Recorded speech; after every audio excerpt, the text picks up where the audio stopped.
గురుमध्ये స్థితం విశ్వం విశ్వमध्ये స్థితో గురుః గురుర్విశ్వం న చాన్యోస్తి తస్మై శ్రీ సాయి గురవే నమః. బ్రహ్మానందం పరమసుఖదం కేవలం జ్ఞానమూర్తిం ద్వంద్వాతీతం గగనసదృశ్యం తత్వమస్యాదిలక్ష్యం ఏకం నిత్యం విమలమచలం సర్వధీ సాక్షిభూతం సాయినాథం త్రిగుణరహితం సద్గురుం తం నమామి. శ్రీ సచ్చిదానంద సమర్థ సద్గురు సాయినాథ్ మహారాజ్ కి జై. జై సాయినాథ్ బాబా. శ్రీ గురుభ్యో నమః. సాయినాథుని యొక్క అఖండమైనటువంటి కృపా విశేషం చేత 23వ అధ్యాయంలో ఉన్నటువంటి అద్భుతమైనటువంటి ఘట్టాన్ని మనం సాయిబాబా అనుగ్రహం చేత దర్శనం చేస్తున్నాం. అయితే నిన్నటి సత్సంగంలో మనం చూడండి ఏ విధంగా ఈ యొక్క వన్నె, బంగారానికి వన్నె వస్తుంది, పుటం పెట్టడం, తర్వాత ఈ గీటు రాయి మీద పరీక్షించకుండా జనాలు ఎట్లా నమ్ముతారు, విలువ రావడానికి రత్నానికి సమ్మెట పోట్టను సహించాలి. ఇవి వినంగానే మనకి ఏ భావం వస్తుంది? సుత్తి అట్లే సుత్తి దెబ్బలు సహించకుండా రాతికి దివ్యత్వం రాదు అని రెండు విషయాలు ఇక్కడ మనం చాలా జాగ్రత్తగా గమనించాలండి. మనకు ముందు వెళ్ళే ముందు కాక అపరంజి బంగారమని బాబాకు తెలిసినా దానిని కాల్చి పుటం పెడితే తప్ప జనులకు విశ్వాసం కుదరదు. మనకి ఏమనిపిస్తుంది వినంగానే? కాల్చి పుటం పెట్టడం అంటే ఏదో హింస పెట్టడం, టార్చర్ పెట్టడం అనుకుంటాం. నో, అట్లా ఉందండి. బడే బాబాని అడిగినట్టే శ్యామాని అడిగారు, శ్యామాని అడిగినట్టే మన కాకాసాహెబ్ దీక్షిత్ గారిని అడిగారు. అక్కడ వాళ్ళలో ఉన్నటువంటి వాస్తవం బయటపడుతున్నదండి. మనం ఏం చేస్తామంటే సరిగా అర్థం కాకపోతే మనకి అపార్థం అవుతుంది. పుటం పెట్టడం అంటే ఏమిటి? ఇక్కడ దాన్ని కాల్చి పుటం పెడితే తప్ప జనులకు విశ్వాసం కుదరదు. ఎందుకంటే అది దాని మీద మట్టి, దుమ్ము, ధూళి అదంతా ఉందనుకోండి, బంగారం తీయంగానే నల్లగా ఉంటుంది కదా, అది మనం బంగారం అని చెప్పలేం కూడా అట. అది బాగా తెలిసిన వాళ్ళు చెప్తారట. అది మనం బంగారం అని ఎప్పుడు తెలుస్తుంటే బాగా కాల్చి దానిలో ఉన్న దుమ్ముని పోగొట్టి దాన్ని బాగా ఫైన్ గ్రైండ్ చేసి బాగా ఆభరణలాగా పెడితే మంచి అట్రాక్టివ్గా, అప్పుడు మనం అది బంగారం అండి అని చెప్తాం. అంటే మనకున్నటువంటి పరిజ్ఞానం చేత అని అది పెడితే తప్ప జనులకు విశ్వాసం కుదరదు. అట్లాగే వాస్తవంగా అది బంగారం అయి ఉండాలండి. మొట్టమొదటిది విషయం అది బంగారం కాకపోతే తర్వాత చెప్పినటువంటి బంగారం మంచిదా కాదా అని గీటరాయి మీద పరీక్షించకుండా జనం ఒట్టి మాటలు నమ్మరు. ఈ గీటరాయి మీద గీయటం కష్టమా? కాదు. అది బంగారం అయి ఉంటేనే అక్కడ వన్నె తెచ్చే అవకాశం ఉన్నది. వన్నె తెస్తున్నావా? లేదు, మట్టిని దులిపేస్తున్నావు. ఇది అద్భుతం అండి. ఇప్పుడు రాయికి వన్నె తీసుకురమ్మనండి, రాయికి వన్నె రాదు. బంగారంలో ఉన్న వన్నె బయటపడాలంటే దానికి ఉన్నటువంటి మాలిన్యాన్ని తీసేయాలి. ఇక్కడ అది ఎట్లా తీస్తారు? పుటం పెట్టి తీస్తారు. బంగారంలో మట్టిని తీసేయాలంటే పుటం పెడితే ఆ మాలిన్యాలన్నీ కూడా కాలిపోతాయి, ఆ బంగారం మెరుగు కనిపిస్తుంది. అంటే వాస్తవ స్వరూపం దర్శించటానికి బంగారం యొక్క వన్నె చుట్టానికి అక్కడ మలినం పోవాలి. దానికి మార్గం పుటం పెట్టడం. మరి ఏం చెప్తున్నారు ఇక్కడ? దానిని కాల్చి పుటం పెడితే తప్ప జనులకు విశ్వాసం కుదరదు. బంగారం మంచిదా కాదా అని గీటరాయి మీద పరీక్షించకుండా జనం ఒట్టి మాటలు నమ్మరు. విలువ రావడానికి రత్నం సమెట పొట్టను సహించాలి. అంటే that is the process of making the jewel. Are we making the jewel? Are we making the diamond? Are we making the gold? No, gold is already there, diamond is already there. బంగారము, రత్నము రెండు అక్కడ స్వతసిద్ధంగా ఉన్నాయి, లేకపోతే దాన్ని చేయటం కుదరదు. అంటే స్వతసిద్ధంగా కాకాసాహెబ్ దీక్షిత్ బంగారం అండి. మరి అది బంగారం అయితే గోలే ఉందండి అంటే, కాదు కాదు, దానికి సరైన వన్నె జనాలకు కనిపించట్లేదు కదా, కనిపిస్తే తప్ప దానికి విలువ రాదు కదా, అందుకోసం అని చెప్పి మాలిన్యాన్ని తీసేస్తే మనకు అర్థమవుతుంది. అట్లాగే దీక్షిత్ గారి యొక్క గొప్పతనం ఆల్రెడీ ఉన్నదాన్ని బయటికి కనిపిస్తున్నది. ఎట్లా? బాబా చెప్పినటువంటి మాటను ఆచరించటం ద్వారా. అంతేగాని అక్కడ బంగారానికి పుటం పెట్టమన్నారు కదా అని చెప్పి దీక్షిత్ గారిని తీసుకెళ్ళి పుటం పెట్టరండి. అది కాదు. ఇక్కడ మనం చాలా వరకు ఏంటంటే మనం వేరు విధంగా మనం ఆలోచన చేస్తాం. అందుకోసమే బాగా కష్టాలు పడితే బాగా భక్తి వస్తుందని. అది కాదు. అర్థం అవట్లా? ఇప్పుడు దీక్షిత్ గారు కష్టాలు పడ్డారండి? పడలా. ఎక్కడ పడ్డారు ఆయన? నీకు చెప్పారా, నాకు చెప్పారా, లేకపోతే ఆయన రాసుకున్న పుస్తకంలో రాశారా? ఎక్కడ లేదు అసలు. అది హీఈస్ బ్లిస్డ్ అవుట్. మనం కదిలిపోయి కూలిపోయే సమయాల్లో కూడా he just stand like that. ఎందుకని? అది వజ్రం, అది బంగారం, దానికి వన్నె ఉన్నది సహజంగా. అట్లాగే సుత్తి దెబ్బలు సహించకుండా రాతికి దివ్యత్వం రాదు. కాకాసాహెబ్ మెడలో చెప్తున్నారు. సరే, అయినా ఇతరులకి ఈ విషయం ఎలా తెలియచేయాలి? రత్నాన్ని పరీక్షించేవారు దాన్ని తీగ కట్టి అగ్నిలో వేస్తారు. అప్పుడు అది ఇక్కడ అగ్నిలో వేయటం అంటే మనల్ని అగ్నిలో వేయటం కాదండి, పరీక్ష వస్తుంది. అంటే పరీక్ష అంటే ఆ సమయం ఆసన్నమైనప్పుడు పరిస్థితి ప్రభావం జనాల్ని వారెట్టివారో బ్రతుకు బయటపడిపోతుంది. అది అంతేగాని అదేదో కుంగిపోయి కుమిలిపోయి కష్టపడి సమ్మెట దెబ్బలు పడి అది దానికి సమ్మెట దెబ్బలు రత్నానికి, పుటంలో పెట్టడం బంగారానికి, దీక్షిత్తు యొక్క గొప్పతనం తెలియటానికి, బాబా ఆజ్ఞను పాటించటానికి, అంతే లెక్క. కాబట్టి బంగారాన్ని పుటం పెట్టినట్టు మనం తీసుకెళ్ళి మనం పొయ్యిలో పెడతాం కాదు.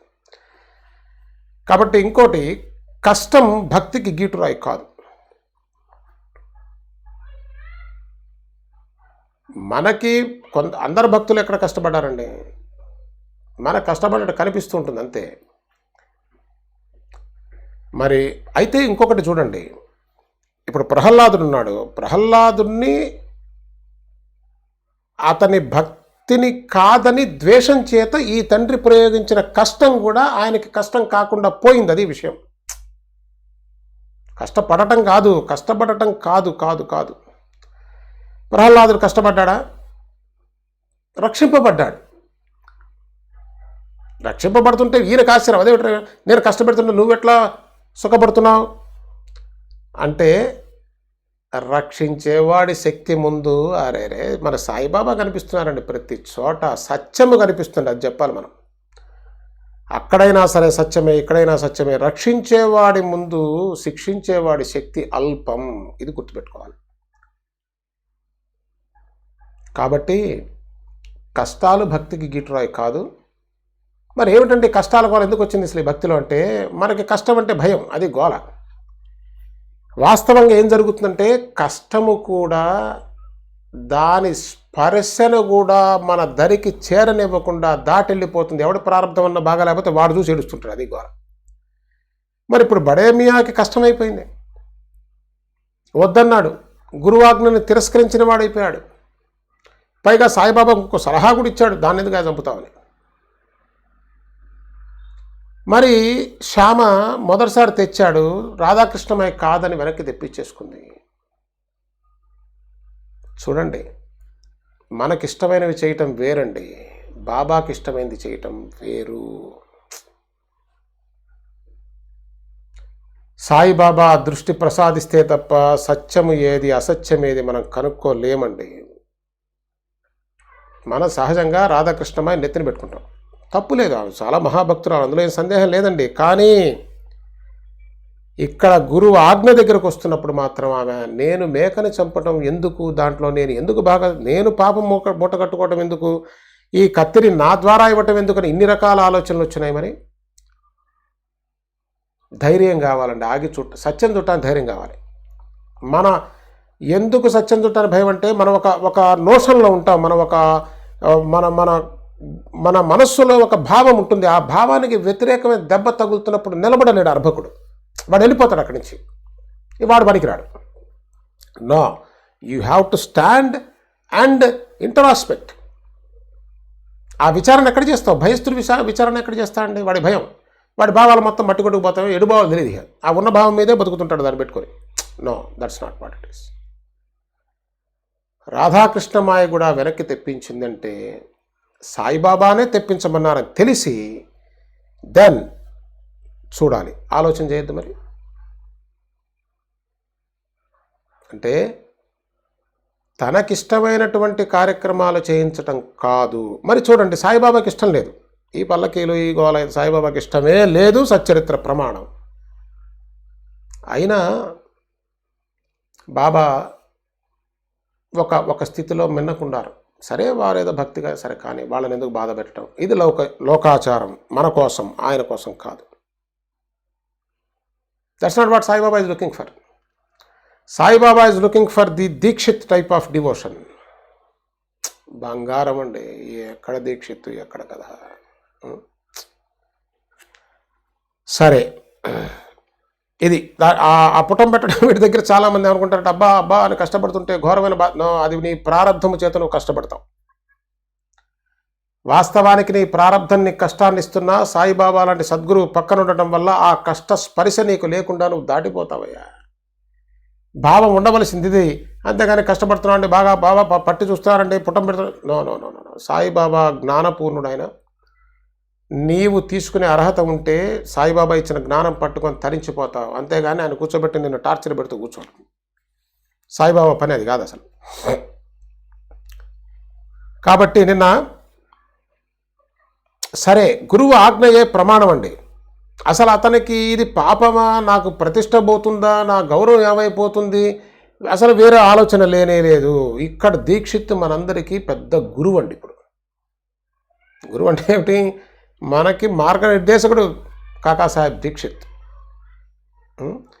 అసలు ఈ సన్నివేశం దీక్షిత్, అనేక సన్నివేశాలు ఉన్నాయి. మనకి బాబావారి దర్శనానికి వెళ్తున్నప్పుడు కూడా ఈ సంఘటనకు సంబంధించిన ఒక చిత్రపటం ఉంటుంది అక్కడ. దీక్షిత్ గారు ఇట్లా చంపబోతుండగా, ఇది చాలా అద్భుతమైనటువంటి సన్నివేశం. ఈ మహాపాపం నాపై పడుతుంది అన్న ఆలోచనలే అతనికి లేవు అసలు. There is no second thought అండి. This is what the state of Dixit.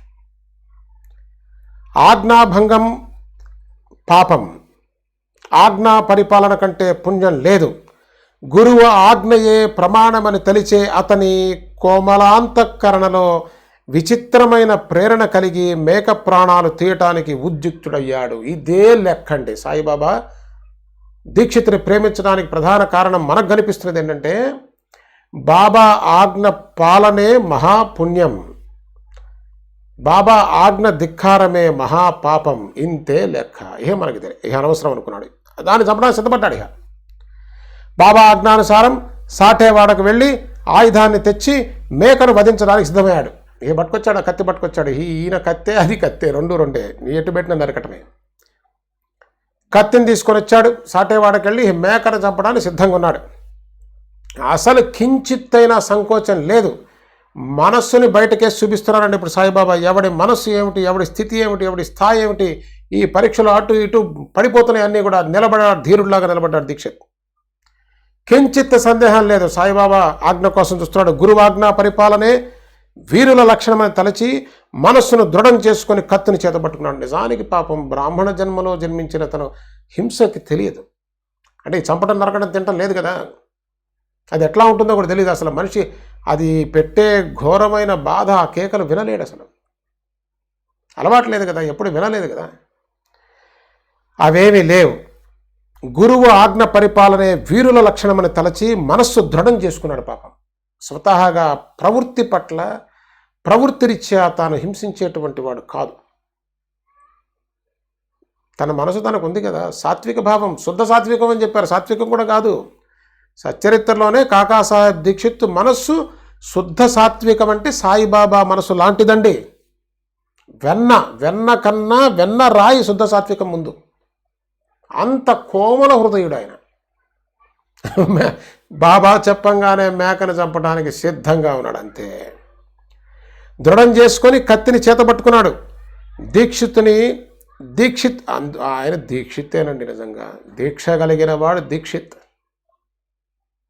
ఊరికే పేర్లు పెట్టుకోవడం కాదు, సార్థక నామధేయుడు దీక్షిత్. దీక్షిత్ పవిత్రమైన బ్రాహ్మణ వంశంలో జన్మించి పుట్టినది మొదలు అహింసావ్రతాన్ని ఆచరించినవాడు. బ్రాహ్మణ జన్మలో పుట్టాడు, అసలు హింస అనేది తెలియదు అసలు. మరి అతనికి ఇలాంటి సందర్భంలో చేతులు ఎలా వస్తాయి? ఎప్పుడన్నా చంపాలో కూడా తెలియదు పాపం. చేతులు ఎట్లా వస్తాయి? అనవసరం. గురువాజ్ఞా పాలనకు మనస్సులో గట్టిగా నిశ్చయించుకున్నాడు, నా గురువు నాకు ఇది అస్సలు బాబా ప్రేమించిన వ్యక్తినే దైవ సమానుడుగా, బాబాను ప్రేమించే వ్యక్తిని దైవ సమానుడుగా చూసేటువంటి దీక్షిత్కి ఇప్పుడు గురువు ఆజ్ఞ పాలన అనేటువంటి పీఠం మీద నిలబడున్నాడు, వెలిగిపోతున్నాడు. గట్టిగా నిశ్చయించుకున్నాడు, కానీ గుండె దడదడలాడింది. అలవాట్లేదుగా, చప్పటం నరకటం లేదు. ఈ గుండెటన్నా పోని మనసెటన్నా పోని అనవసరం. శరీరం చెమటలు పట్టింది, గుండె దడ దడ దడ కొట్టుకుంటున్నది, శరీరం చెమటలు పడుతున్నది. మనస్సంతా ఏకాగ్రంగా సాయిబాబా చెప్పిన మాటే దృఢంగా పట్టుకునున్నది. కాయ వాచ మనస శబ్ద ప్రహారమే తెలియని వాడు శస్త్రప్రహారం చేయటమా? అసలు మనసులో కానీ మాటలో కానీ చేతలో కానీ ఏనాడు ఏ జీవిని చంపి ఎరగడు. తెలియదు చంపటం ఎట్లాగో, ఎక్కడ వేయాలో కూడా దెబ్బ తెలియదు, ఎట్లా వేయాలో తెలియదు. అసలు ఎప్పుడు వేసిన బాపత కాదు, అది విన్నవాడు కూడా కాదు. తెలియని వాడు శస్త్రప్రహారం చేయటమా? శస్త్రాన్ని ధరించున్నాడు చంపడానికి. ఎంత కఠినమైన సంఘటన ఇదండి. ఇది కష్టమా? ఏమిటి అసలు ఇది? ఉత్తమ లక్షణం దేదీప్యమానంగా వెలిగిపోవటం, ఇది కష్టం ఏమిటి? ఇది పుటం పెట్టడమా? కాదు. వజ్రం మరింత మెరిసిపోతూ 10 మందికి తెలుస్తున్నది. గురువచనాలను అవమానించిన వారి గతి వేరు. వాళ్ళ సంగతి తీసిపారండి. గురువు చెప్పింది విన్నవాడు వాడి సంగతి వేరట. పైగా వారి పూర్వపుణ్య కర్మ నిశ్చయంగా నశిస్తుంది. అమ్మో నాయన, అది వీడికి అసలు ఏదైనా పుణ్యం ఉంటే ఇస్తే, ఏదైనా గత జన్మలో పుణ్యం చేసుకున్నా గురువు ఆజ్ఞని ధిక్కరిస్తే వాడి యొక్క పుణ్యకర్మ కూడా నశిస్తుంది, నిశ్చయంగా నశిస్తుంది, మళ్ళీ డౌట్ లేదు. గురువాజ్ఞ పరిపాలనే భూషణాల్లో భూషణం. అది అలంకారాల్లో భూషణం ఏంటంటే గురువు ఆజ్ఞ పరిపాలన. శిష్యుని అర్హతకు ఇదే గుర్తు. చూసారా, ఇప్పుడు సాయిబాబాకి శిష్యుడనేవాడు ఎవడన్నా ఉన్నాడా అని చెప్పాలంటే దీక్షిత్ చెప్పచ్చు. శాస్త్ర ప్రమాణం, సచ్చరిత్ర ప్రమాణం మనకిది. శిష్యుని అర్హతకు ఇదే గుర్తు. గురువు ఆజ్ఞ ఉల్లంఘన మహాపాపం. గురువు ఆజ్ఞను ఒక క్షణమైనా ఆలస్యం చేయకుండా పాటించాలి. గురువు చెప్పిందే తడవగా దీక్షిత్తేనండి. బాబా చెప్పారు దీక్షిత్ కత్తి పట్టరా దాన్ని చంపేద్దామన్నారు, బర్రమని పరిగెత్తాడు. ఆ సాటేవాడలో కత్తి తీసుకొచ్చాడు, శరీరం పోయేదామని శరీరం పోతున్నది, గుండె పోయేదామని గుండె, సంబంధం లేదు, రెడీగా ఉన్నాడు అంతే. అలా చేయటంలో సందేహించేవాడు అంటే గురువాజ్ఞను ఒక క్షణమైనా ఆలస్యం చేయకుండా పాటించాలి, మేనమేషాలు లెక్కించడం కాదు. అలా చేయటంలో సందేహించేవాడు దౌర్భాగ్యుడు. అది అంటే ఆలస్యం చేసేవాడు దౌర్భాగ్యుడు. కొమ్ములు లేని నర పశువు. ఈ బండములు తిడుతున్నాడు. వాస్తవం అది. వీడు పశువురా నాయన. గురువాజ్ఞని ధిక్కరించేటువంటి వాడు పశువు, వాడి కొమ్ములు లేవంతే. గురువాజ్ఞను పాటించడానికి ముహూర్తాలు, శుభాశుభాలు, ఇప్పుడు తర్వాత అన్నవి అవసరం లేదు. ఏమీ ఆలోచించకుండా వెంటనే ఆజ్ఞను పాలించేవాడు వివేకి. అలా కాక ఆలస్యం చేసేవాడు దౌర్భాగ్యుడు. దీక్షిత్ ఒక చేతితో పంచెను నడుముకు బాగా బిగించి is prepared, what may come, ఏమొస్తుంది ఏం రాదు, గురువాజ్ఞను పాటిస్తున్నాను. ఈ పంచెను నడుముకు బిగించాడు, ఒక చేత్తో నడుమును బించాడు, రెండవ చేతితో కత్తిని పుచ్చుకున్నాడు, చొక్కా చేతిని పైకి జరుపుకుంటూ మేక వద్దకు వచ్చాడు. ఇదేం విచిత్రం, కాక మనస్సులోని కోమలత్వం ఎక్కడికి పోయింది అని గ్రామస్తులు ఆశ్చర్యపడుతున్నాడు. ఇదేమిట్రా బడే బాబా తప్పించుకున్నాడు, శ్యామ వెళ్ళి రాలేదు, ఒక ప్రయత్నంలో తెచ్చాడు కానీ దాన్ని ఏమో రాధాకృష్ణ వెనక్కి పట్టుకుపోయింది. వీళ్ళందరూ వీళ్ళ సామాన్యులు అండి, ఎక్కడి బడే మీయా, ఎంత సాయిబాబా గౌరవం ఇంత ప్రేమ చూపిస్తున్నారు. ఎక్కడి శ్యామ నందీశ్వరుడు అని చెప్తామే, సాయిబాబాకి ఎదురుగుండా ఉంటాడని చెప్తామే మనం, ఆయన ద్వారా సాయిబాబా ఏది చెప్పినా వింటారని అంటామే. ఏ రాధాకృష్ణమా జీవిత పరమార్థమే సాయిబాబా అనుకుందే, వీళ్ళందరూ కాలేకపోయారా? ఇంత కోమల హృదయుడు ఈ దీక్షిత్ ఏమిటయ్యా, ఎట్లా అసలు ఏం జరుగుతున్నది ఇక్కడ? ఇది చూసేదంతా నిజమేనా? అసలు ఇంత కోమల హృదయుడు దీక్షిత్తేనా మేకను చంపడానికి సిద్ధపడుతున్నాడు? గ్రామస్తులంతా ఆశ్చర్యపోయి చూస్తున్నారు. ముసల్మాను మాంసాహారి అయిన ఫకీరు బాబా మేకను చంపడానికి వెనకాడి కత్తిని పట్టుకోనప్పుడు కాకా ఎలా సిద్ధమయ్యాడు? ఆ బడేమియా అంటే ఈ నరకటం వ్యవహారం ఉంది కాబట్టి బాధలేదు, దెబ్బకి నరికేస్తాడు. తానే మేకను చంపడానికి వెనకాడాడు బాబా చెప్తే ఈ కాకా ఎలా సిద్ధమయ్యాడండి? ఇది వజ్రం కదండి. మహాపురుషులు వజ్రం కంటే కఠినంగాను, ఆహా అది ఆ కోమలత్వం అంతేనండి. ఎక్కడ కోమలత్వమో అక్కడ కోమలత్వం ఉన్నది. మహాపురుషులు వజ్రం కంటే కఠినంగాను కుసుమాల కంటే కోమలంగాను ఉంటారని అంటారు. ఇది నిజమే, అది బాబా చెప్పింది. మేము 1-2 సార్లు చెప్పి చూస్తాం, కడుపున పుట్టిన బిడ్డనైనా సరే 2గా చీరి పారేస్తామని చెప్పారు సాయిబాబా. ఎంత కోమలత్వమో ఆ మాట వింటే మనకు అది అట్లా అనిపిస్తుంది కఠినంగా. కానీ ఇక్కడ చెప్తున్నారు మహాపురుషులు వజ్రం కంటే కఠినంగా, అంటే వ్యవహారం వస్తే వజ్రం కంటే కఠినంగా నిలబడతారు. ఎందుకని? సత్యవాక్కు పరిపాలన కోసం. కుసుమాల కంటే కోమలంగానే ఉంటారంటారు. ఇది నిజమే. దీక్షిత్తు కత్తి పట్టుకున్న చేయి పైకి లేవనెత్తి, అది ఈయన రెడీ అయిపోయాడండి. ఈ కత్తి పట్టుకున్నాడు, వెనక ముందు లేదు. బాబా మాటలు మళ్ళీ ఎక్కువసేపు వెయిట్ చేయకూడదు. ఆ దీక్షిత్తు కత్తి పట్టుకున్న చెయ్యిని పైకి లేవనెత్తి, బాబా ఒక్కసారి చెప్పండి, దీనిని చంపేయనా అని అడిగాడు. అమ్మో, సాయిబాబా చెప్పడం కాదు, ఈయన అడుగుతున్నాడు. బాబా ఒక్కసారి చెప్పండి, దీన్ని చంపేయనా అని అడిగాడు. శస్త్రధారణ ఆర్తులను రక్షించడానికి కదా, ఆ శస్త్రంతో నిరపరాధ మేకను చంపడమా? ఈ శస్త్రాలు ఎందుకు ధరిస్తారండి? ఆర్తితో ఉన్నవాళ్ళు, రక్షణలోకి వచ్చిన వాళ్ళని రక్షించడానికి కదా. ఆ శస్త్రంతో నిరపరాధ మేకను చంపటమా? అది ఏం అపరాధం చేసింది? దాన్ని చంపటమా? గురు సేవకే ప్రాణాలను అంకితం చేసిన వారికి సంకోచమా? గురు సేవకే ప్రాణాలను అంకితం చేశాడు దీక్షిత్తు, వారికి సంకోచమా? దీక్షిత్తు మేకను చంపాలని త్వరపడినా అతను బాబా మాటని ధిక్కరించడం సమస్య లేదు కదా. దాన్ని చంపడానికి త్వరపడుతున్నాడు, అంటే గురువాజ్ఞను ఇంప్లిమెంట్ చేయడానికి త్వరపడుతున్నాడు. అతని హృదయంలోని కరుణ వలన చెయ్యి వెనకకే కానీ ముందుకు సాగటం లేదు. ఎంత పరిస్థితి చూస్తే సంకటాతి సంకట పరిస్థితిలాగా ఉంది. అంటే సహజ లక్షణం ఒక పక్క, గురువు గారి యొక్క వాక్కు పరిపాలన మరొక పక్క, రెండు బలమైన పొట్టేళ్లలాగా ఢీకొంటున్నాయండి. అంటే ప్రారబ్ధము ప్రయత్నము 2 ఢీకొంటున్నట్టుగా ఉన్నాయి. యోగ వాసిష్టంలో చెప్పినట్టుగా అంత అద్భుతమైనటువంటి ఒక సన్నివేశం మన కళ్ళ ముందు కనిపిస్తున్నది. ఇంకా చూస్తున్నామేం? సాయిబాబా చెప్తున్నారు, ఇంకా చూస్తున్నామేమి, చంపేసేయి అన్న బాబా చివరి ఆజ్ఞను విని, లాస్ట్ అండ్ ఫైనల్ వార్నింగ్ అన్నట్టుగా, ఇప్పుడు మనం రాకెట్ని లాంచ్ చేసినప్పుడు 10 నుంచి చివరికి 5, 4, 3, 2, 1, 0 గో అనగానే ఒక్కసారి పైకి వెళ్ళిపోయినట్టుగా బాబా చెప్తున్నారు. ఏమని?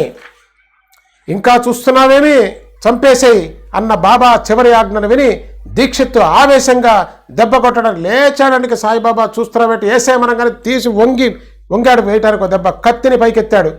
మేకకు పోయే కాలం వచ్చింది, అయినా దానిని రక్షించేవాడు భగవంతుడు. అతని దయ అతని దయ తక్షణం దానికి ప్రాప్తించింది. ఎవరి భగవంతుడి దయ దానికి ప్రాప్తించింది. ఇప్పుడు దీక్షిత్ తాగే పరిస్థితి లేదు. సాయిబాబా గ్రీన్ సిగ్నల్ ఇచ్చేసారు, వేసేయి దాని యొక్క చంపేసేయని చెప్పారు. ఇప్పుడు కాక తప్పక వధించేలా ఉన్నాడని ఇది దెబ్బ పడిపోతుంది, ఇంతకన్నా పరీక్షించే లాభం లేదా, అది చచ్చిపోతుంది. సాయిబాబా 10 మందికి తెలియజేస్తున్నానండి, వజ్రం ఎట్లా ఉంటుందో చూడండి రా, అది వజ్రమే. ఆగడు Dikshit. Saibaba yes go ahead అన్నారు కదా, వేసేస్తున్నాడు, వధించేలా ఉన్నాడని అపాయాన్ని. అదే అపాయం నిజానికి సాయిబాబాకి తెలియదా? దీక్షిత్ ఆగడని తెలుసు. దీక్షిత్ బాబా యొక్క చివరి ఆజ్ఞ అయిపోయింది, దెబ్బ పడబోతున్నది, ఈ అపాయాన్ని దీక్షిత్ వధించేలా ఉన్నాడు తప్పక. ఇప్పుడు తప్పక వధించేసేలా ఉన్నాడని అపాయాన్ని గ్రహించిన సాయిమాత వద్దులేరా ఊరుకో, అది దెబ్బ పడబోయిందండి, వద్దులేరా ఊరుకో. మరొక ఆజ్ఞ, గురువాజ్ఞ అయిపోయింది, వద్దులేరా ఊరుకో అనగానే ఆగిపోయాడు. ఇదండి వజ్రం. సచ్చరిత్రలో మకుటాయమానంగా వెలిగిపోతున్న ఘట్టం ఇది.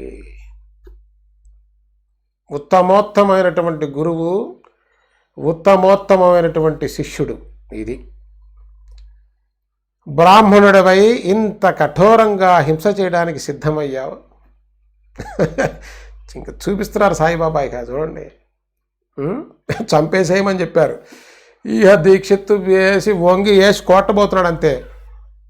దీక్షిత్ ఆగడు, చంపేస్తాడని చెప్పేసి వద్దులేరా ఊరుకో, దాన్ని ఎందుకు అన్యపుణ్యలేదు అని చెప్తున్నారు. బ్రాహ్మణుడివై ఇంత కఠోరంగా హింస చేయడానికి సిద్ధమయ్యావు, నీ మనస్సుకు ఆలోచన లేదా అని అడిగారు సాయిబాబా.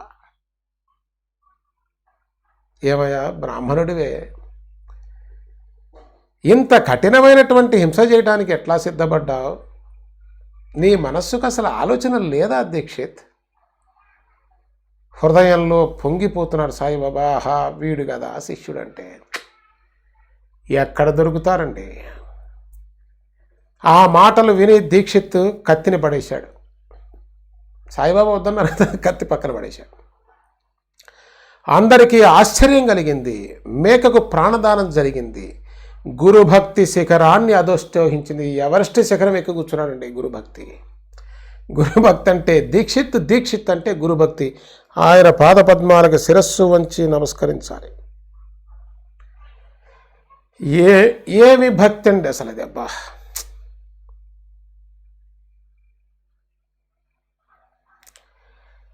గురుభక్తి శిఖరాన్ని అధిష్ఠించింది. వెలిగిపోతున్నాడు దీక్షిత్. అప్పుడు కత్తి పడేసి ఏమన్నాడో వినండి. ఈ పక్కన పడేశాడు. మూర్తిభవించినటువంటి గురుభక్తి మాట్లాడుతున్నది. బాబా, మీ అమృత వచనాలు మాకు ధర్మశాసనం, మీ వాక్యే నాకు ధర్మం బాబా. మేము రెండో ధర్మాన్ని ఎరగం. అరే మాకు సిగ్గు లజ్జ లేవు. అబ్బా, ఏమి అమృతం అండి! మాకు సిగ్గు లేదు, లజ్జలే సాయిబాబా. గురువచన పాలనే మా కర్తవ్యం, ఇదే మాకు వేదం. యావత్ జగత్తు పాదాక్రాంతం కావాలి దీక్షిత్కి.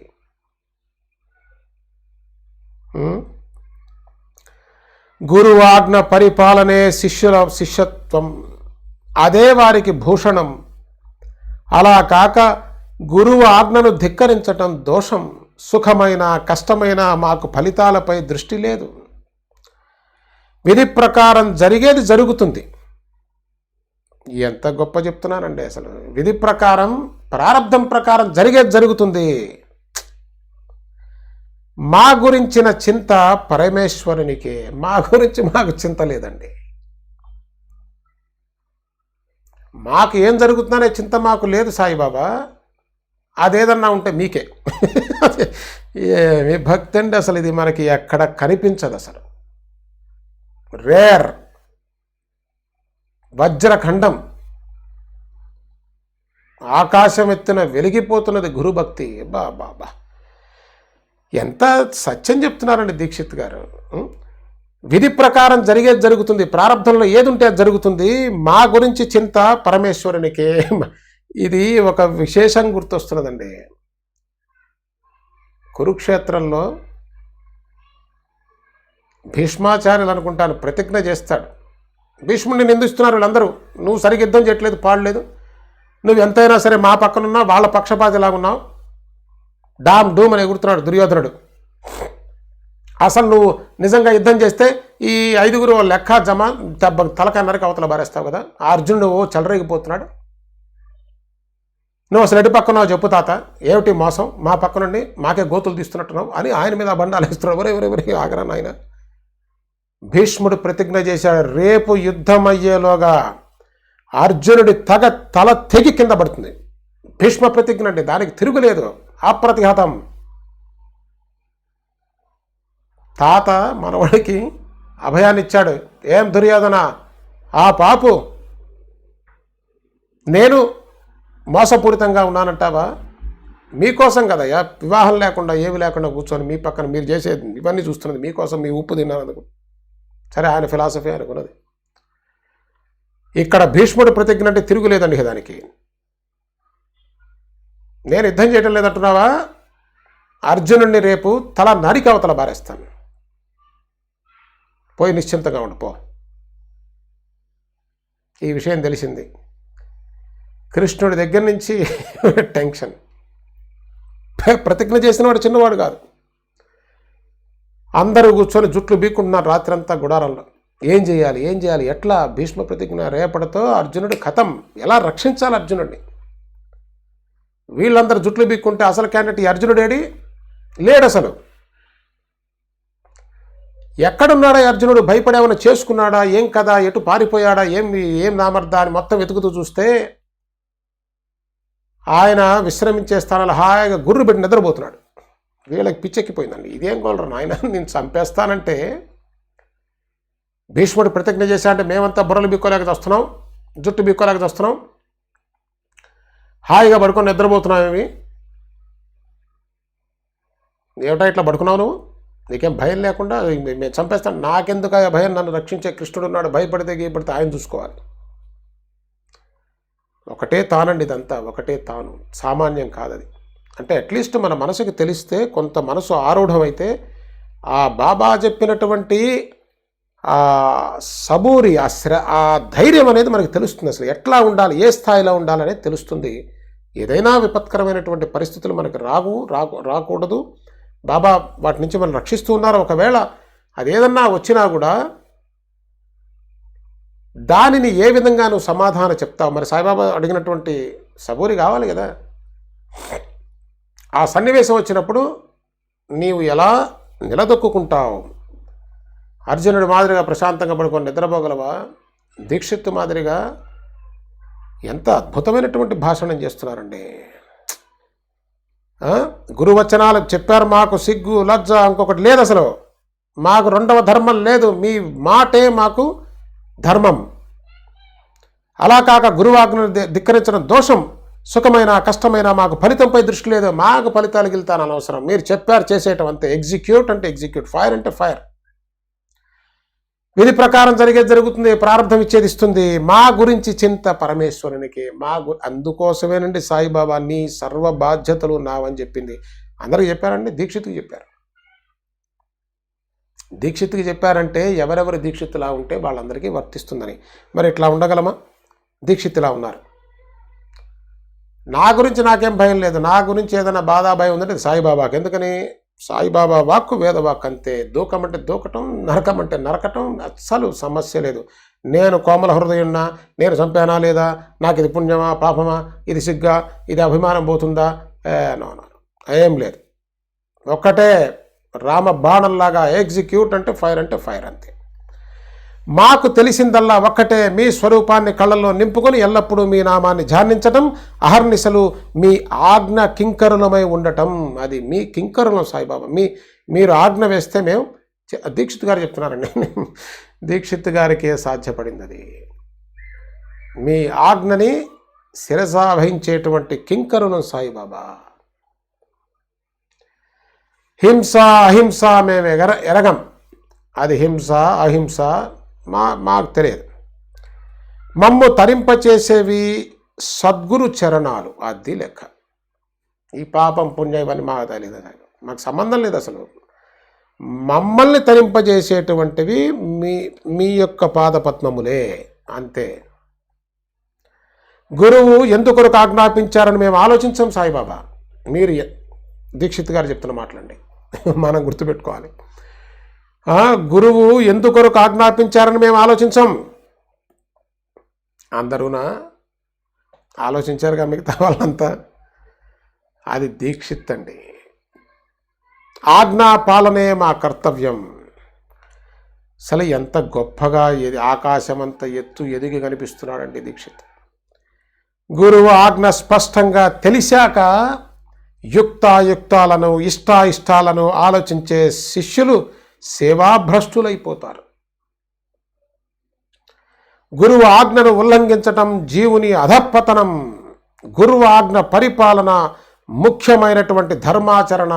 మాకు ఏదైనా ధర్మం ఉందంటే సాయిబాబా మీరు చెప్పిన వాక్కు ఆచరించటమే. అది మాకు గురువు ఆజ్ఞ స్పష్టంగా తెలిసాక ఇంకా యుక్తాయుక్తాలు లేవు, ఇష్టాయిష్టాలు లేవు, ఎగ్జిక్యూట్ దట్స్ ఆల్.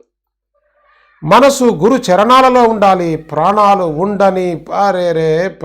ఉండని పోని మాకు గురువు ఆజ్ఞయే ప్రమాణం. ఏమి చెప్తున్నారండి దీక్షిత్ గారు. అసలు ఇది వినే భాగ్యం అండి. మన భాగ్యం పండే ఇవి వింటున్నాం.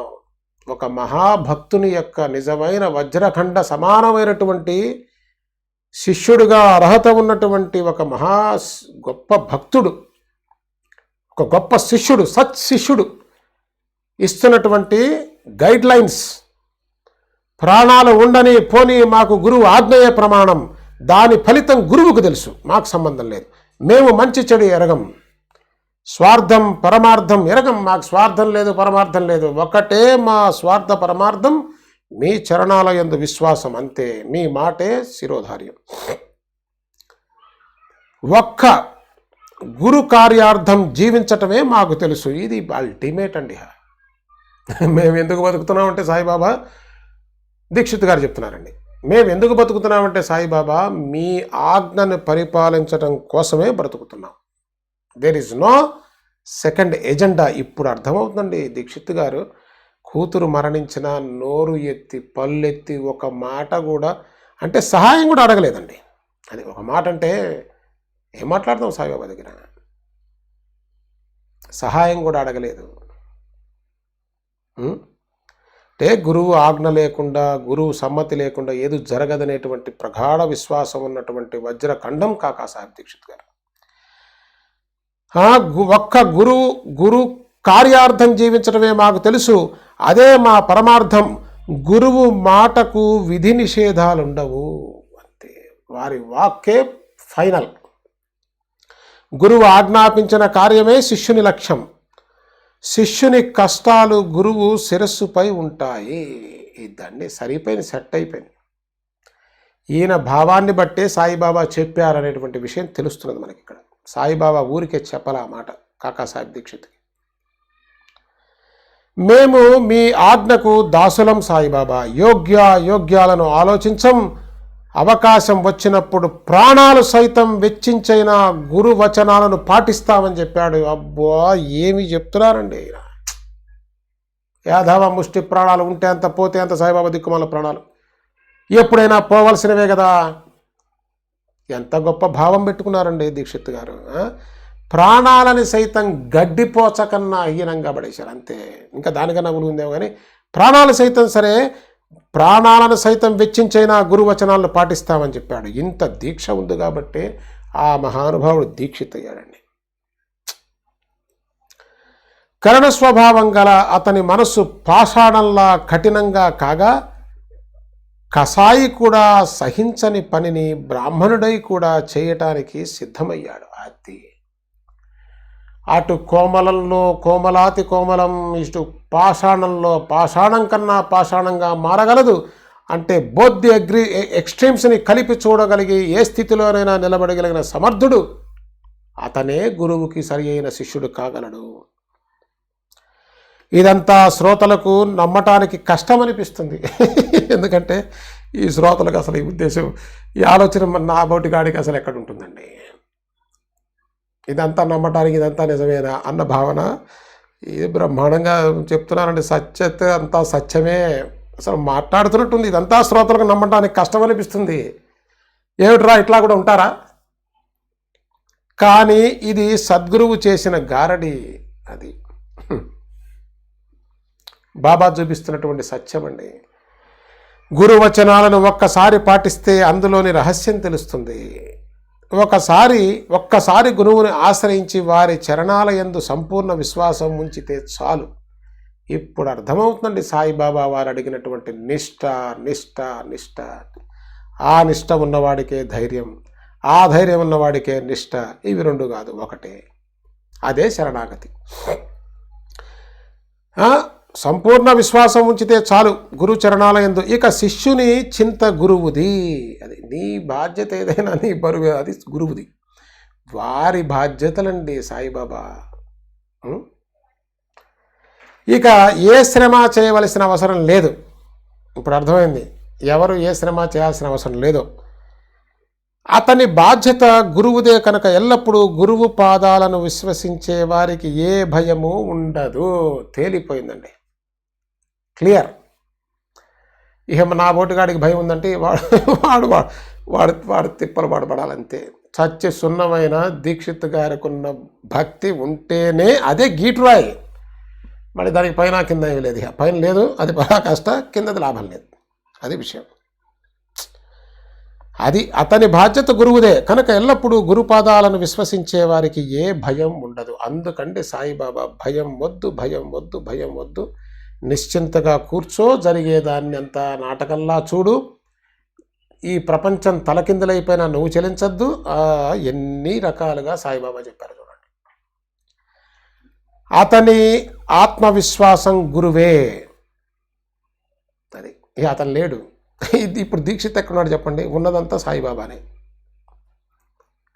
Personality completely dropped out. కాబట్టి తన అభిప్రాయం తాను లేడు అసలు. తానుంటే ఇంక అభిప్రాయమో అదో ఏదో చెప్పచ్చు.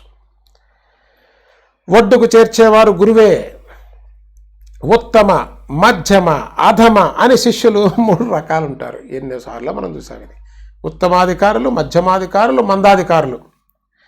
ఒక్కో రకాన్ని సంక్షిప్తంగా తెలియజేస్తారు. బాగుంది. ఒక్కొక్క రకాన్ని సంక్షిప్తంగా తెలియజేస్తారు. గురువు యొక్క మనోభిష్టాన్ని తెలుసుకొని వారి ఆజ్ఞ కోసం ఆగక, వారు చెప్పక ముందే దానిని వెంటనే పాటించడం ఉత్తమ శిష్యుని లక్షణం. అది అంటే గురువుగారు చెప్పేదాకా కాదు, వారి మనస్సు ఎరిగి దాని ప్రకారం నడుచుకునేటువంటి వాడు ఉత్తమ శిష్యుడటండి. గురువు ఆజ్ఞను తూచా తప్పకుండా అక్షరం ఆలస్యం చేయకుండా పాటించేవాడు. ఓరు నాయన చూడండి, గురువు ఆజ్ఞను తూచా తప్పకుండా అక్షరం ఆలస్యం చేయకుండా పాటించేవారు మధ్యమ శిష్యులట. అదే గురువు ఆజ్ఞను తూచా పాటించారంటే ఇప్పుడు దీక్షిత్ గారు మధ్యమ శిష్యుడు. ఇక నా బోటుగాడు బతుకు ఏమైపోయిందో చూడండి. అరే నాయన, గురువు ఆజ్ఞాపించినప్పుడు చేస్తానంటూ జాప్యం చేస్తూ అడుగడుగున పొరపాటును చేయటం అధమ శిష్యుడి లక్షణం. అది కేటగిరీ, నా బోటుగాడి కేటగిరీ. వాడు చేయదు, ఇంకా వీడని చేస్తున్నాడు. ఇది అధమాధమ స్థితి. ఏమంది? గురువు ఆజ్ఞాపించినప్పుడు చేస్తానంటూ జాప్యం చేస్తూ అడుగడుగున పొరపాటు చేయటం అధమ శిష్యుని లక్షణం. ఆ కేటగిరీ కూడా లాభం లేదు నా బోటుగాడికి. ఈ అధమాధమ స్థితి ఉంటే అది కరెక్ట్గా సరిపోతుంది. ఈ చెప్పింది చేసేలేదు, పాడలేదు, ఊరికే ఏదో మాట్లాడుతూ ఉంటాం. గురువు వద్దే ఉన్న అంతరంగంలో నిత్య వివేకం, పరమ వైరాగ్యం ఏమి భాషణం అండి ఇది. మన బతుకులన్నీ ఇప్పుడు నా బోటుగాడి బతుకంతా ఉతికారేస్తున్నారు. నోరెత్తరానికి వీల్లేదు, నోరెత్తే మూతి మీద కొడుతున్నారు ఆల్రెడీ. ఏం చెప్తున్నారండి? గురువు వద్దే ఉన్న అంతరంగంలో నిత్య వివేకం, పరమ వైరాగ్యం లేకపోతే గురువు వారిని ఎలా అనుగ్రహిస్తారు? ఇక మనం నోరెత్తే అవకాశం ఏం లేదండి. గురువు దగ్గరే ఉన్నాడు. అంతరంగంలో నిత్యానిత్య వివేకం లేదు, వైరాగ్యం లేదు. వీడికి నిత్యానిత్య అంటే విచారం లేదు. పరమ వైరాగ్యం, అది మామూలు వైరాగ్యం కాదటండి. పరమ వైరాగ్యం లేకపోతే గురువు వారిని ఎలా అనుగ్రహిస్తారని ప్రశ్నిస్తున్నారు. అంటే అనుగ్రహించరు. నిరంతరం గురు చరణాలను ఆశ్రయించి ఉన్నవారి కోరికలను ఆప్తబంధువైనటువంటి పరమేశ్వరుడు తీర్చి, ఇది తేలిపోయింది కదా నీ వ్యవహారం. ఇక మనం ఎవరిని ఏమి అడిగే అవకాశం ఏముంది అసలు ఇక్కడ ఇంత క్లియర్గా చెప్తుంటే? ఒక్క విషయాన్ని వదిలిపెట్టకుండా అటు అది చెప్తున్నారు ఎక్స్ట్రీము, ఇటు ఈ ఎక్స్ట్రీము చెప్తున్నారు. ఇంకా ఎవరిని అడిగే పనే లేదు, అడిగి వేస్ట్. ఇక్కడ ఎంత క్లియర్గా ఉంటే ఇంకేమిటి? నిరంతరం గురుచరణాలను ఆశ్రయించి ఉన్న వారి కోరికలను ఆప్తబంధువైనటువంటి పరమేశ్వరుడు తీర్చి వారిని నిష్కాములుగా, వారి మనస్సును నిశ్చలంగా మారుస్తాడు. నిస్వార్థమైన శ్రద్ధ, ప్రబలమైనటువంటి ప్రజ్ఞా బలం, దృఢమైన సహనం ఉంటే పరమార్థం నిశ్చయం. అది పరమార్థం పొందడానికి ఈ లక్షణాలు అవసరం. ఏమిటది? నిస్వార్థమైనటువంటి శ్రద్ధ, ప్రబలమైనటువంటి ప్రజ్ఞా బలం ఉండాలి. అంటే ఈ శ్రద్ధ ఉండాలి, అది నిస్వార్థమైనటువంటి శ్రద్ధ ఉండాలి. నిస్వార్థం అంటే భౌతికపరమైనటువంటి మరొక దాని పరమైనటువంటి వాటి వల్ల శ్రద్ధ కలిగి ఉండటం కాదండి. ఆత్మజ్ఞానం ఒక్కటే యాక్సెప్టబుల్. అది ఇక్కడ చెప్తున్నది. నిస్వార్థమైనటువంటి అంటే ఇక్కడ స్వార్థం దేనిని ఉద్దేశించి చెప్తున్నారంటే దేహము, భౌతికత, దీనికి సంబంధించి. ఇప్పుడు చూడండి, మనకు కూడా, నా బోటిగాడికి కూడా సాయిబాబా మీద శ్రద్ధ ఉంటుంది. ఎందుకంటే ఏమన్నా ఇస్తారేమో, ఏమన్నా డబ్బులు ఇస్తారేమో, మేలు చేస్తారనేటువంటి భావంతో ఉంటుంది శ్రద్ధ. అది కాదట, అది లాభం లేదని చెప్తున్నారు. నిస్వార్థంగా ఉండాలి అంటే పరమార్థం. అందుకోసమే లాస్ట్లో పరమార్థం నిశ్చయమని చెప్పింది. తర్వాత ప్రబలమైనటువంటి ప్రజ్ఞా బలం, అది వాడు మందమతైతే లాభం లేదు, ప్రజ్ఞ ఉండాలి వాడికి. ప్రజ్ఞానం బ్రహ్మ కదా, ఆ ప్రజ్ఞా బలం ఉండాలి. దృఢమైనటువంటి సహనం అంటే ధైర్యం, దృఢమైనటువంటి ధైర్యం ఉండాలి. అంటే నిష్ఠ, శ్రద్ధ ఉండాలి, ప్రజ్ఞా బలం ఉండాలి, బుద్ధి బాగా వికసించి ఉండాలి, దృఢమైనటువంటి ధైర్యం ఉండాలి. వాడికి పరమార్థం గ్యారంటీ, నిశ్చయం, గమ్యం చేరి తీరుతాడు. ఇక్కడ హఠయోగం, ప్రాణాయామం, సమాధి వగైరా అవసరం లేదు. కొట్టవతల వారి అక్కర్లేదు. ఈ హఠయోగాలు, గిటయోగాలు, ప్రాణాయామాలు అవి అక్కర్లేదు. అవి ఆరోగ్యం కోసం చెప్పింది కదా. ఇక్కడ పరమార్థం గురించి మాట్లాడుతుంటే అవి ఇక్కడ అక్కర్లేదు. ఈ సాధనల్ని మనకు అర్థం కానివి. శిష్యుడు బాగా శిక్షణ పొందితే ఇక సద్గురువు యొక్క అనుగ్రహానికి ఏం ఆలస్యం? అది వీడు శిక్షణ పొందాలండి. వీడు ఈ యుద్ధ సైనికుడికి ఎట్లా అయితే శిక్షణ ఉంటుందో వీడు బాగా తర్ఫీదవ్వాలి. ఏ మార్గంలో? హఠయోగం, ప్రాణాయామం మార్గం కాదు. పైన చెప్పినటువంటి ప్రగాఢమైనటువంటి నిస్వార్థమైనటువంటి శ్రద్ధ, శ్రద్ధావాన్ లభతే జ్ఞానం. ప్రబలమైనటువంటి ప్రజ్ఞా బలం, బుద్ధి కుశలత ఉండాలి, దృఢమైనటువంటి ధైర్యం ఉండాలి. ఇది ఉంటేనే లాభం. అది ఉందనుకోండి, గురువు అనుగ్రహానికి ఆలస్యం ఏముంది? ఎప్పుడు ఉన్నదే గురువు అనుగ్రహం, అది టక్కన దొరికిపోతుంది అంతే. గురువు ఎల్లప్పుడూ వారి కరుణను ప్రసాదించటంలో తత్పరులై ఉంటారు. అది దానికి టైం టేబుల్ ఏం లేదు. ఈ 10 నుంచి 6 దాకా ఈ టైంలో ఓపెన్ చేస్తాం కౌంటర్, ఎప్పుడు కాదు. 24/7 counter open. 24/7 beyond time and space. Saibaba అనుగ్రహం అట్లా అప్రతిహతంగా ప్రవహిస్తూనే ఉంటుంది. దానికోసం మనమేం కంగారు పడక్కర్లేదు. మనం తయారవడంలోనే కంగారు ఉండాలి, తొందర ఉండాలి. సగుణ సాక్షాత్కారాన్ని భక్తులు మాత్రమే అనుభవిస్తారు. అది సగుణంగా దర్శించడం అనేది ఎవరు? భక్తులు మాత్రమే అనుభవిస్తారు. భావికులకు భక్తి కలుగుతుంది. ఇతరుల మనస్సులలో డాంబికం, అది గొప్పలు. తర్వాత బాబా కాకాతో ఈ నీళ్ళ డబ్బా పట్టుకో.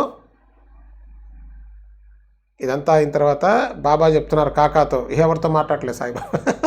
తేలిపోయింది కదా ఇక్కడ, ఫస్ట్ క్లాస్ వజ్రఖండం.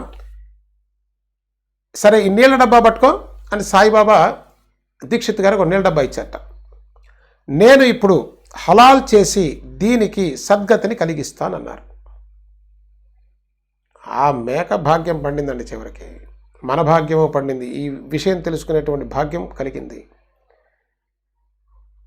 సరే నేను ఇప్పుడు దీనికి హలాల్ చేసి సద్గతిని కలిగిస్తానని చెప్పారు. అసలే ఆ మేక చావుకు సిద్ధంగా ఉంది. అక్కడే దగ్గరలో తాకియా ఉంది. ఈ తాకియా దగ్గరే కదా సాయిబాబా కాళ్ళకు గజ్జలు కట్టి నృత్యం చేసేవాళ్ళు మొదట్లో. ఆ తాకియా ఎక్కడ ఉన్నదంటే, ఇప్పుడు బాబా మనం గురుస్థానం నుంచి బయటికి రాగానే కిటికీలోంచి ముఖ దర్శనం చేసుకుంటాం చూసారా, దానికి ఎదురుకుండా అంటే ఆ ముఖ మండపానికి మనం బాబాని దర్శనం చేస్తుంటే మన వెనక భాగంలో ఉన్నటువంటి పెద్ద సభా మండపం ఉంది కదా, ఆ సభా మండపం తాక్యా అని అంటారు తెలిసిన వాళ్ళు. అక్కడే దగ్గరలో తాక్యా ఉంది. ఫకీరు